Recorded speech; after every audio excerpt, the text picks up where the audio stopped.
was good. He was, I asked him if he wanted to do it, and he said, I didn't know him. He said, let's have dinner, and we met and had dinner, and I said, you want to read the script? He says, no, I want you to tell it to me. So that's what I did over dinner, and the script is very complicated, so I would say, I would go down some sort of road of story, and then I would realize, oh shit, I didn't say this. That thing that happened 20 pages ago, and I'd say, no, wait, you have to, okay, so Caden did this back here, and Adele did this, and he was just very, he stayed with it, and so I was very appreciative, and then, we just worked together. He was serious and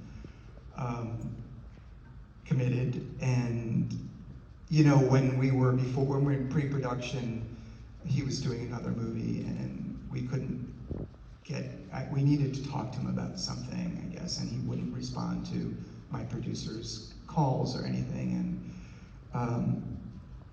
and so I was very nervous that he's backing out, or he's lost interest, or this is going to be a problem, that's going to continue. But what it was that I learned is that when he's doing a project, he's doing that project, and that's where his brain is, and that's what he was doing. And when he ended up doing this project, that's exactly the same thing we had.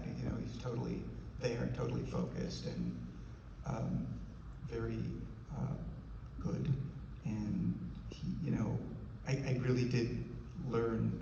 There's a few things I should say about Phil that are really that really impressed me. One is that we shot this obviously out of sequence. There's a lot of age changes and experiential things that happen. And when I started to put the movie together in editing, we realized that he was on top of all these very, very subtle things that I didn't see, but they took the continuity of the character was completely in place.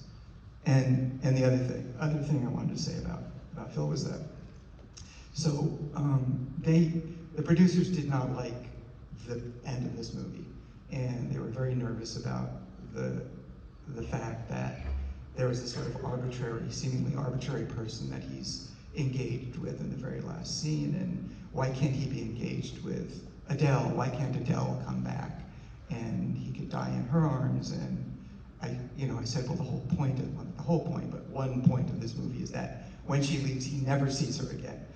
That's something that, you asked what was early in this thinking of this movie, that was that.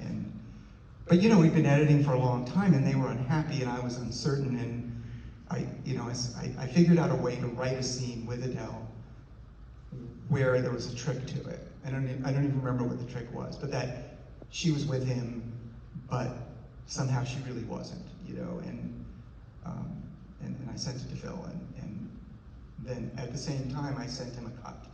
And because we had done so many changes in the ending and the stuff, the voiceover stuff with Diane, he hadn't seen it. He didn't know he didn't know what to expect, and so I told him after he saw the film what they wanted. He had read the pages, and he said, I'll do whatever you want, but I jumped out of my seat when the end happened in this movie, and I don't think you should change it.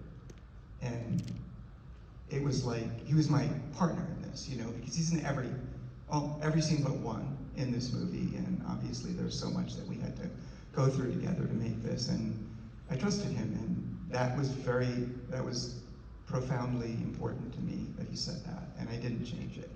So those are some experiences I had with Phil. Yeah, because thinking about that, even just on a physical level, his performance, all the ailments that he has are changing. Yeah. Sometimes he has head injuries or eye problems, or he can't swallow, or he's limping. And he's almost never the same Caden for more than 1 or 2 scenes in a row. He's always changing. Yeah, it's a pretty impressive performance, yeah.